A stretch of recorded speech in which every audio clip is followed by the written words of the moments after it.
हमने marketing series खत्म कर दी है, हमने सेल्स सीरीज खत्म कर दी है। आज हम एक नई सीरीज शुरू कर रहे हैं जो कि है कंज्यूमर बिहेवियर। अगर हमको अपना प्रोडक्ट बेचना है तो हमको सामने वाले कंज्यूमर का बिहेवियर को समझना पड़ेगा कि वो क्या सोचता है। अगर वो सोचता है उसको वो चीज दे देंगे तो हमारी सेल्स बहुत ज्यादा बढ़ जाएगी, हमारे मार्केटिंग एफर्ट्स अच्छे हो जाएंगे। बेसिकली जितना भी कुछ हमने पढ़ा है वो सब अब कंज्यूमर की सेंस में हम बात करेंगे। तो आज हमारा टॉपिक होने वाला है एडॉप्शन कर्व। एडॉप्शन कर्व हमें बताता है कि कंज्यूमर किस तरीके से प्रोडक्ट्स को लेता है। तो जब ये वीडियो खत्म होगी ऊपर आई बटन के अंदर मैं एक पोल डालूंगा, आप मुझे बताना किस कैटेगरी के अंदर आते हो ताकि मैं भी समझ पाऊं कि मेरी जो ऑडियंस है वो किस कैटेगरी के अंदर आती है। सबसे पहले क्या होते हैं इनोवेटर्स। इनोवेटर्स का मतलब क्या हुआ, जो कि नई नई चीजें लेना पसंद करते हैं। अभी अभी एक नया फोन आया है जो कि 120 FPS के ऊपर उसकी स्क्रीन चलती है। आप में से बहुत सारे लोगों को पता ही नहीं होगा क्योंकि वो इनोवेटर्स की कैटेगरी में नहीं आते हैं। बहुत सारे लोगों को पता होगा पर वो लेंगे नहीं।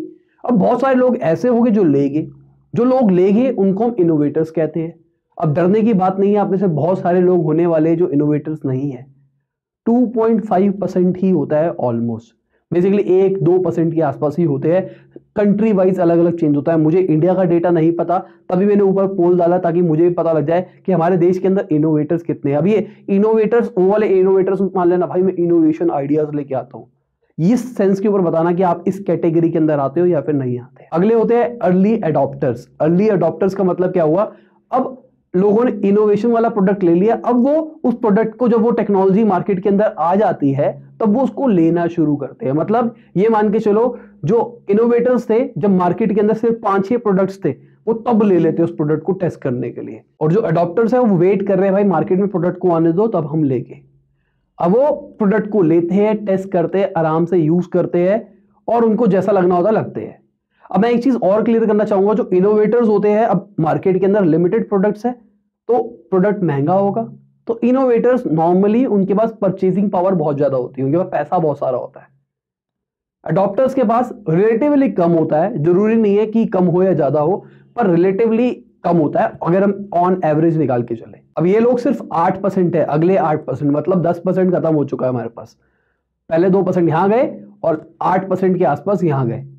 तो अडॉप्टर्स ने अब वो प्रोडक्ट ले लिया है, अब वो जाके लोगों को बताते हैं कि भाई ये प्रोडक्ट अच्छा है, इसके अंदर ये प्रोज है, इसके अंदर ये कॉन्स है, इसके अंदर ये है, इसके अंदर ये है, इसके अंदर ये है। अब लोगों को पता लगता है, अब बहुत सारे लोग रिव्यूज देखने के बाद लेते हैं। तो ये क्या हुआ, अर्ली मेजॉरिटी। अर्ली मेजॉरिटी अगले 40% है, मतलब 50% तक जो लोग होंगे, 10 से लेके 50% तक वो ऑडियंस अर्ली मेजॉरिटी की कैटेगरी के अंदर आएगी।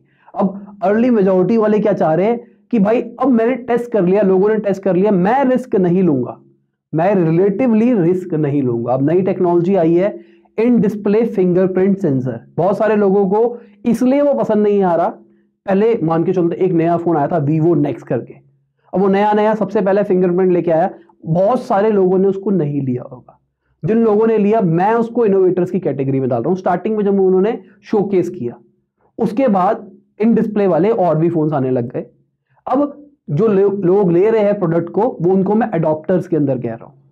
उसके बाद जब ये मार्केट में पूरी पूरी बात फैल गई कि भाई इन डिस्प्ले ठीक है, इन डिस्प्ले में ठीक है, काम चल रहा है नहीं चल रहा, अब वो लोग आ गए अर्ली मेजॉरिटी के अंदर। अब अर्ली मेजॉरिटी के बाद लोगों को पता लग गया भाई ये टेक्नोलॉजी ठीक है, सही है, मजे चल रहे हैं, नुकसान नहीं देती है, लॉन्ग टर्म चलती है 1-1.5 साल तक, तो अभी तक लोगों को कोई प्रॉब्लम नहीं आई, अब मुझे लेना चाहिए। वो लेट मेजॉरिटी की कैटेगरी में आ जाएगी। लेट मेजॉरिटी का मतलब क्या हुआ, लोगों ने टेस्ट कर लिया, दुनिया ने सब कुछ कर लिया, अब वो प्रोडक्ट मासेस के लिए भी बन चुका है। स्टार्टिंग के अंदर अगर कोई फोन आता है तो वो बहुत एक्सक्लूसिव होता है। In display fingerprint sensor starting में अगर आएगा तो महंगा होगा। अभी सैमसंग का S10 आने वाला है, उसके अंदर बहुत सारी बातें चल रही है कि ये आएगा, ये आएगा, ये आएगा। अगर वो सब कुछ आया तो वो प्रोडक्ट बहुत महंगा होने वाला है, हर एक बंदा उसको नहीं ले सकता। पर आप देखोगे धीरे धीरे उसका टेक्नोलॉजी का प्राइस स्लैश होता रहेगा, नई नई चीजें आती रहेगी उसी टेक्नोलॉजी के अंदर। मैं जरूरी नहीं कह रहा कि सैमसंग ही करेगा, पर कोई और भी उसको सस्ते के अंदर ले आएगा। अब लोग जो उसकी तरफ जा रहे हैं वो इस कैटेगरी के अंदर आते हैं। ये 40% है, अगले 90% खत्म हो चुका है मेरे पास। अब आखिरी 10% क्या होते हैं, इनको कहते हैं लैगार्ड्स। लैगार्ड्स का मतलब विल्ले आदमी। इनका मतलब क्या है, अब भाई मेरे पास अगर एक फोन है तो मैं चेंज नहीं करूंगा, अभी चल तो रहा है, काम क्या फोन का, फोन पे बात करना, मैसेज करना, ये करना, कोई दिक्कत नहीं, मैं तो यही चलाऊंगा भाई, मैं तो सेटिस्फाइड हूं।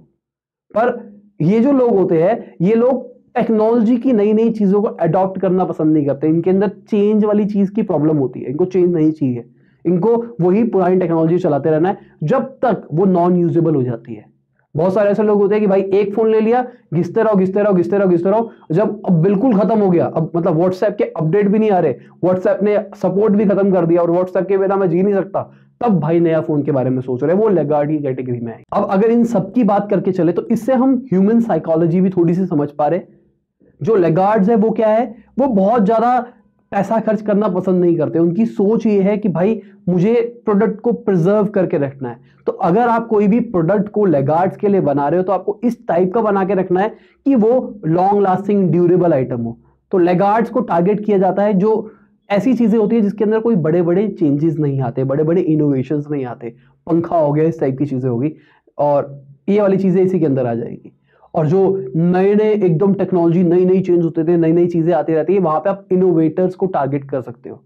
अगर आप देखो बहुत सारे ऐसे ब्रांड्स हैं जो लिमिटेड एडिशन चीजें निकालते हैं, वो बहुत एक्सक्लूसिव होती है, बहुत महंगी होती है। वो क्या है, वो इनोवेटर्स को टारगेट कर रहे हैं कि देखो हमने नई चीज बनाई, देखो हमने नई चीज बनाई। और उसके बाद क्या होता है, वो टेक्नोलॉजी वो थोड़ा सा मासिस के अंदर भी ले आते हैं, मतलब प्रीमियम पे रखते हैं। जैसे कि आईफोन नया नया लॉन्च हुआ था, उसके बाद उन्होंने प्रीमियम के ऊपर उसको लॉन्च किया, 1.5 लाख रुपए का फोन निकाल दिया, मजाक है। स्टार्टिंग में जिन्होंने वो फोन लिया तो वो अर्ली अडॉप्टर्स की कैटेगरी में है। उसके बाद क्या हुआ, बहुत सारे लोगों ने रिव्यूज देखे, हाँ भाई सही है, आईफोन का नया फोन ठीक आ रहा है, फास्ट है, सब कुछ सही है। अब उन्होंने उसको लेना शुरू किया। जब उन्होंने लेना शुरू किया वो अर्ली मेजॉरिटी की कैटेगरी में आ गए। उसके बाद ये सेम टेक्नोलॉजी बाकी फोनों ने भी निकाल दी। वो कह रहे भाई आईफोन क्या करना, आईफोन का सेम दिखने वाला फोन 20,000 रुपए में आता है, यही ले लो। वो लेट मेजॉरिटी कैटेगरी के अंदर आ गए। और लेगार्ड्स क्या कर रहे हैं, लेगार्ड्स तो अभी चला रहे हैं अपना 5S, कह रहे भाई कोई दिक्कत नहीं, अपडेट आ रहे हैं, सब कुछ आ रहे हैं, फोन करना जो भी करना सब कुछ चल रहा है इसके अंदर, मेरे को जरूरत ही क्या। अब मुझे आप बताओ कि आपकी साइकोलॉजी क्या है ऊपर पांचों के अंदर से, आप पांचों के अंदर क्या क्या आते हो। ऊपर आई बटन के ऊपर क्लिक करो और मुझे आंसर दो। उम्मीद करता हूं आपको वीडियो अच्छी लगी होगी। लाइक कर देना, शेयर कर देना, कमेंट में बताना, कोई क्वेश्चन हो तो जरूर पूछ लेना। बाय, गुड नाइट, शब्बा खैर, खुदा हाफिज, गुड मॉर्निंग, गुड आफ्टरनून, जब भी आप वीडियो को देख रहे हैं।